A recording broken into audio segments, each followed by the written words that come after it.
يا الله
La vérité sur l'islam aujourd'hui est totalement opposée au mensonge.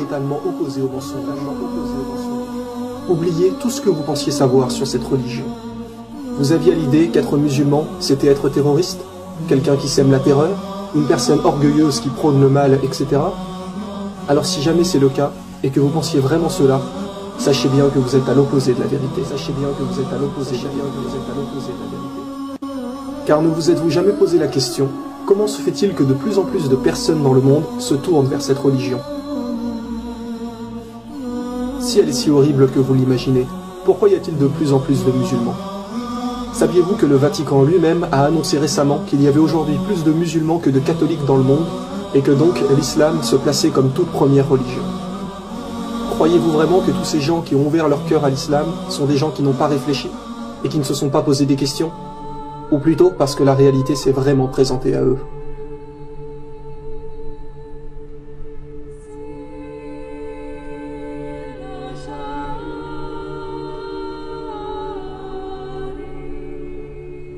Il est aujourd'hui plus que temps de cesser les mensonges. Pourquoi n'y croyez-vous pas? Parce que vous êtes persuadé que les musulmans sont des terroristes? Mais qui vous a dit ça? Où avez-vous entendu cela? Voilà en réalité le vrai problème. C'est qu'aujourd'hui, les gens confondent arabe et musulman. Savez-vous ce que veut dire le mot musulman? La définition même du mot est « faire ce que Dieu nous demande ». Or, Dieu nous a strictement interdit de tuer. Il nous est dit dans le Coran que quiconque tue une âme injustement, ce sera comme s'il avait tué l'humanité tout entière.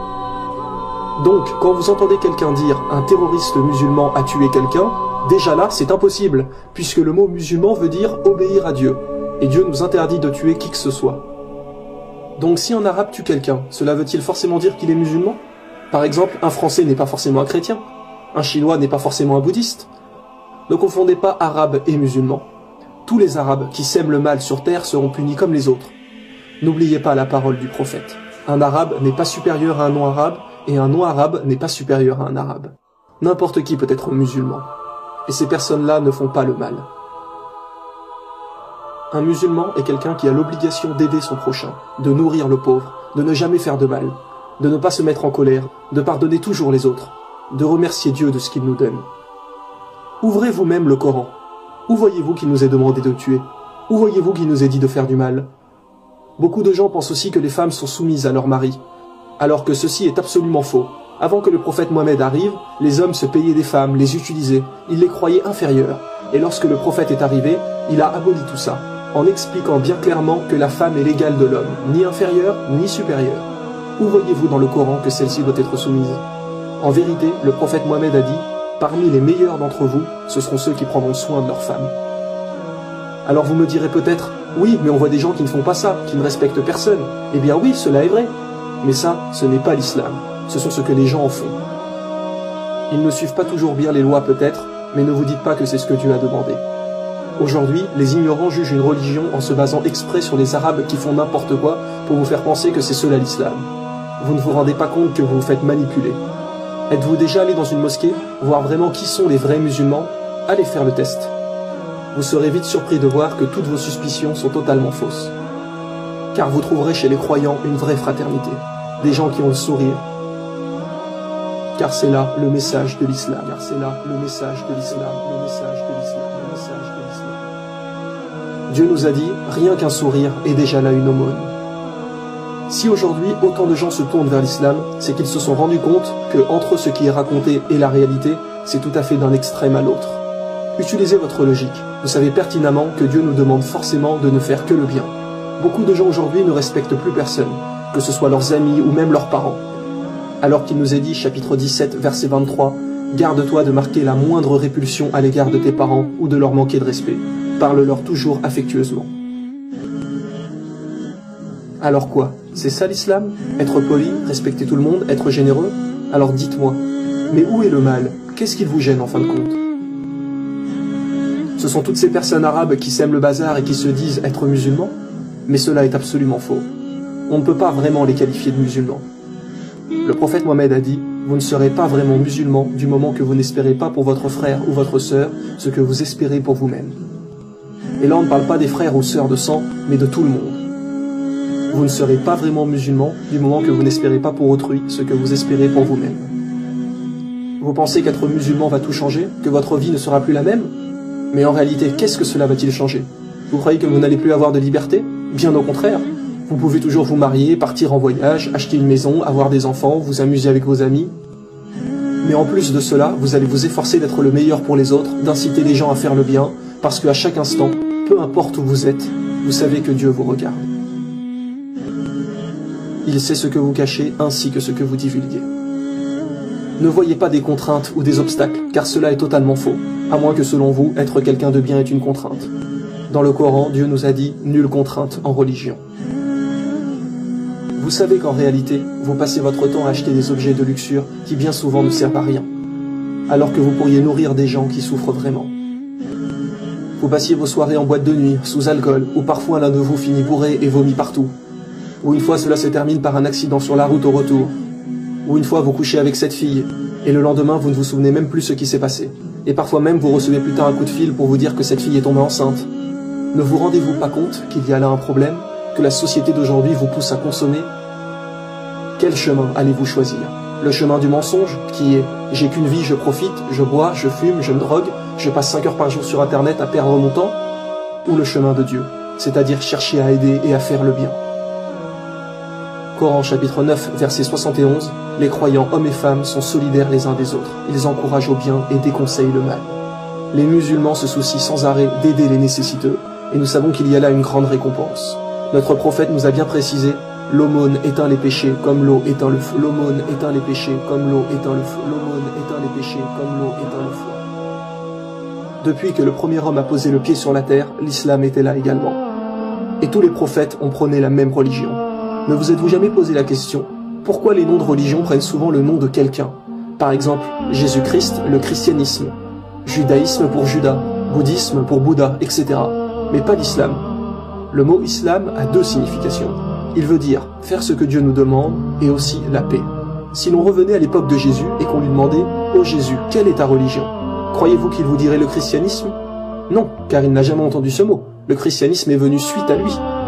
La réponse la plus probable qu'il dirait est « Ma religion est de faire tout ce que Dieu m'a commandé de faire ».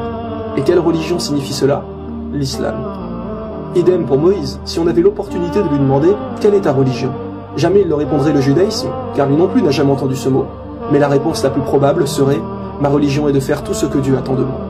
Et une nouvelle fois, un mot pour dire cela en arabe est l'islam. Vous avez vu dans la saison 1 que toutes les religions ont toujours délivré le même message. Et Dieu nous l'a reconfirmé dans le Coran.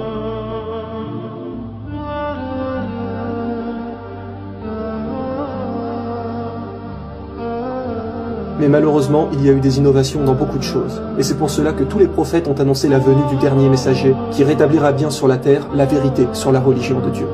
Comme par exemple, lorsque Jésus a prédit l'arrivée du prophète Mohammed, dans l'évangile selon saint Jean, chapitre 16, verset 13, en disant « Il vous conduira dans toute la vérité, car il ne parlera pas de lui-même, mais il dira tout ce qu'il aura entendu. » Et dans le Coran, que nous est-il dit? Mohammed ne s'est pas égaré et n'a pas été induit en erreur, et il ne prononce rien sous l'effet de la passion. Ce n'est rien d'autre qu'une révélation inspirée. Êtes-vous déjà allé à la messe un dimanche? Ne vous êtes-vous jamais posé la question pourquoi les églises sont pratiquement vides aujourd'hui?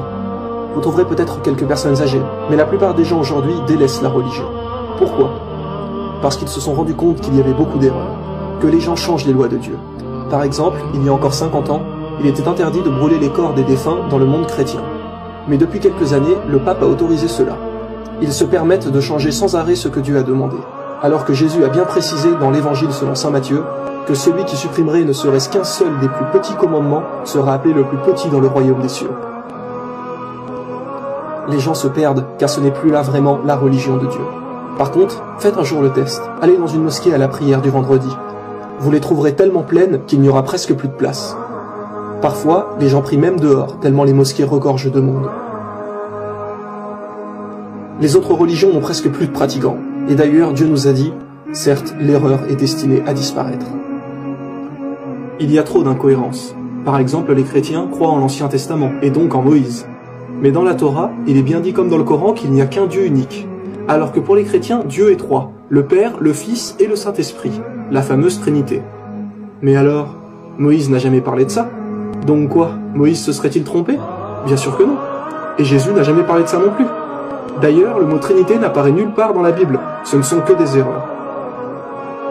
Nous ne disons pas que la Bible, la Torah ou toutes les autres religions sont fausses. Nous disons simplement qu'à présent, elles ne sont plus fiables dues à toutes les modifications qu'elles ont reçues des humains. Et que pour être sûr de suivre la vérité, eh bien suivez ce que vos prophètes vous ont dit. Suivez le dernier messager qui vous guidera dans toute la vérité. Car aujourd'hui, seul le Coran reste indemne depuis le jour de sa révélation. Qu'est-ce que l'islam? La religion de Dieu, la vraie religion, la religion de paix. Ne restez pas dans le mensonge.